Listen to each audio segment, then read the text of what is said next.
A soldier noticed a little girl standing on the sidewalk, trembling and pointing at the yellow school bus. Her tiny hand shook violently, and tears rolled down her cheeks. Something was clearly wrong, but no one around seemed to notice. Parents chatted, children ran past laughing, and the bus driver remained oblivious. What the soldier did next would shock the entire town and change the way people saw safety at school forever. Before we dive into this story, tell us where you're watching from in the comments, and don't forget to subscribe. This isn't just any story, it's a moment of courage you won't forget. The school bus rolled to a stop, its tires crunching over the gravel driveway. Kids leaped off the steps, backpacks bouncing, voices echoing with laughter and excitement. It was an ordinary school day in a quiet town, a familiar rhythm of everyday life. But in the middle of the crowd, one little girl didn't move. She stood frozen on the curb, her small fingers pointing shakily at the bus. Her wide, tear-filled eyes were locked on the open door, as if expecting something terrible to happen. The crowd passed her by without noticing, engrossed in their own routines.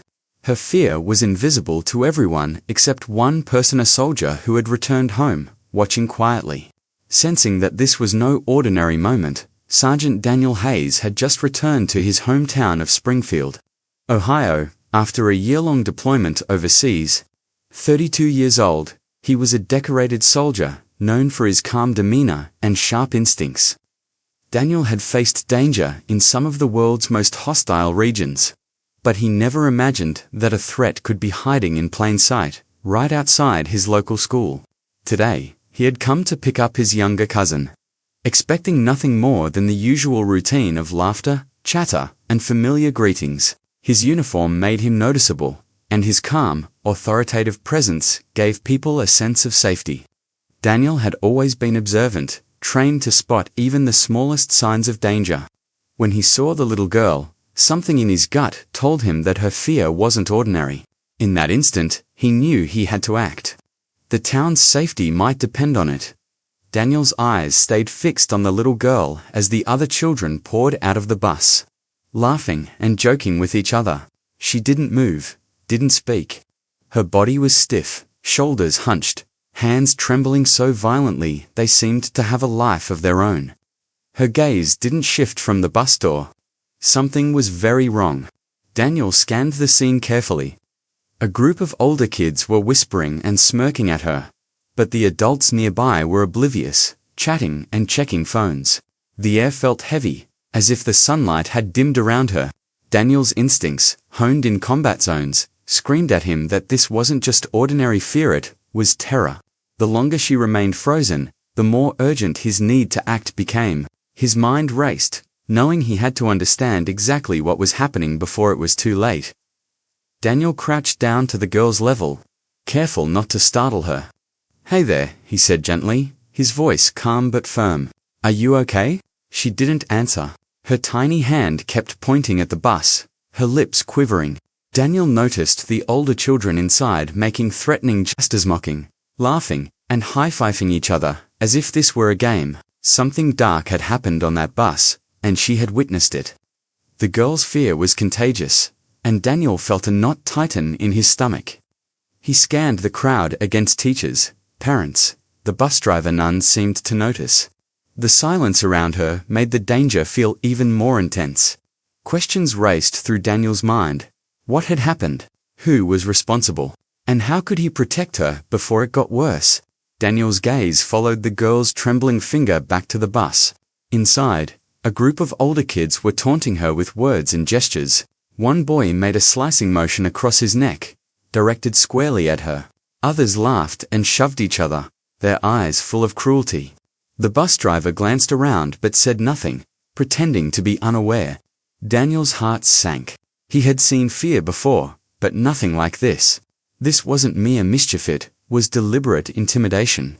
He inched closer to the bus, taking note of every small gesture, every whisper and laugh, all signaling a threat the adults refused to see. The sense of urgency grew with every second. The little girl wasn't just scared, she was in danger. And Daniel knew that if he didn't act now, the consequences could be far worse than anyone realized. Just then, the girl's older brother ran over, grabbing her hand tightly. "It's okay. Let's go," he whispered, but Daniel blocked their path. "No," he said firmly. "I need to know what happened. Tell me everything." The boy hesitated, glancing nervously at the bus, then spoke in a low voice. He explained that the girl had been bullied, repeatedly pushed, mocked, and threatened by the older kids on the bus. The driver had witnessed it but said nothing. The siblings' voices shook with fear and frustration, and Daniel felt a surge of protectiveness. His hands clenched at his sides, but he forced himself to remain calm. This wasn't just about punishment.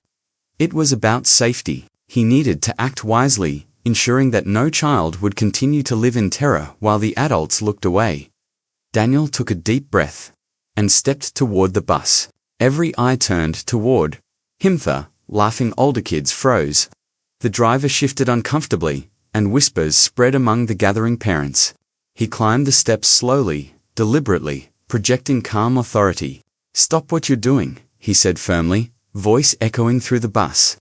The children's smirks faltered, replaced by confusion and fear. Daniel's eyes scanned each face, ensuring the little girl was safe, his hands ready to intervene if needed. The bus driver swallowed nervously, unable to find words. The tension was thick, every heartbeat amplified. In that moment, Daniel wasn't just a soldier on leave. He was a protector, a guardian who refused to allow fear and cruelty to go unnoticed. The town's attention had been captured, and the stage was set for justice. Within minutes, the principal arrived, flanked by teachers and staff. Daniel remained between the bus and the children, his posture unwavering. "These girls deserve safety," he said calmly, but firmly. "If you cannot provide it, I will make sure someone does." The principal attempted to downplay the situation, insisting it was just typical schoolyard behavior. Daniel's voice stayed steady, commanding attention. "This is not typical. I saw the fear in her eyes. I witnessed what happened. You need to act right now." Slowly, parents and neighbors gathered, drawn by the confrontation. Cameras appeared as bystanders pulled out phones, capturing every moment. The principal realized ignoring the issue was no longer an option. Daniel's calm authority forced the school to acknowledge the seriousness of the threat. The tension was palpable, the stakes higher than ever. And the little girl watched, hope flickering in her tearful eyes. Daniel didn't yell. He explained the situation with clarity and purpose. He described the terror in the little girl's eyes, the bullying, and the driver's inaction. The story spread quickly. Parents shared videos and messages across social media. News outlets arrived, eager to cover the incident. The town was shocked. How could such cruelty happen in broad daylight? Local leaders were forced to respond. Conversations erupted in community centers, coffee shops, and homes. Daniel's calm, factual recounting made it clear this was not an isolated incident, it was a warning. The bullying and negligence could no longer be ignored. People who had walked past the schoolyard without noticing the girl's fear now saw her terror. And the town felt collective guilt. The story ignited discussions about child safety, accountability, and the responsibility of adults to protect the most vulnerable. The soldiers' actions had turned private fear into a public call for justice. The school acted quickly. The bus driver was suspended pending investigation, and the older students involved were removed from the bus and placed under disciplinary review. The administration established a formal anti-bullying task force, ensuring policies were revisited and strengthened. The parents of the victims were invited to participate in new safety programs. Daniel remained calm, observing the results of his intervention with quiet satisfaction. He knew punishment alone wouldn't solve the problem. Was awareness, accountability, and preventative measures that mattered. The first steps toward lasting change had begun. The little girl and her brother were escorted safely from the scene, and Daniel stayed by their side. For the first time, she smiled. A mixture of relief and newfound confidence shining through the fear that had once dominated her. Over the next few days, the little girl returned to school with confidence. She held her brother's hand and walked past the bus without trembling. Daniel accompanied her, ensuring she felt safe and supported. Teachers began to notice subtle changes. treated each other with more respect, and the schoolyard atmosphere shifted. Parents spoke openly about the incident, sharing stories and raising awareness. The community began reflecting on their own inaction and how easily fear can be ignored. The girl's courage, combined with Daniel's intervention, inspired others to speak up. Small acts of protection rippled outward, creating a safer environment for every child. For Daniel, it wasn't about recognition. It was about ensuring children no longer had to face terror alone. The healing process had begun, and hope returned to the town. Daniel addressed the community directly, his words measured and powerful. This isn't about revenge or punishment. He said, it's about justice, awareness, and protecting those who cannot protect themselves.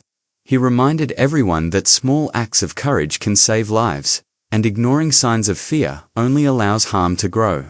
He encouraged parents, teachers, and neighbors to pay attention to every child's distress, no matter how minor it may seem. The story wasn't just about one bus or one school, it was about communities everywhere learning to listen. Daniel's message resonated across social media, reaching cities far beyond Springfield. The lesson was clear. One person standing up, even quietly, can spark change. Readers were urged to comment their city and country, sharing the message to protect children everywhere. As the little girl walked safely past the bus, Daniel watched, knowing the danger had passed, but not all children are this lucky. How many face silent fear while the world looks the other way?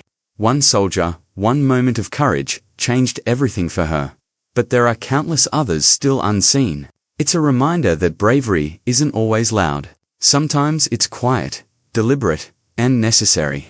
The story spread like wildfire, inspiring others to notice, intervene, and protect. Share this story, reflect on your own community, and ask yourself, will you act when fear appears before your eyes? Courage can start with you.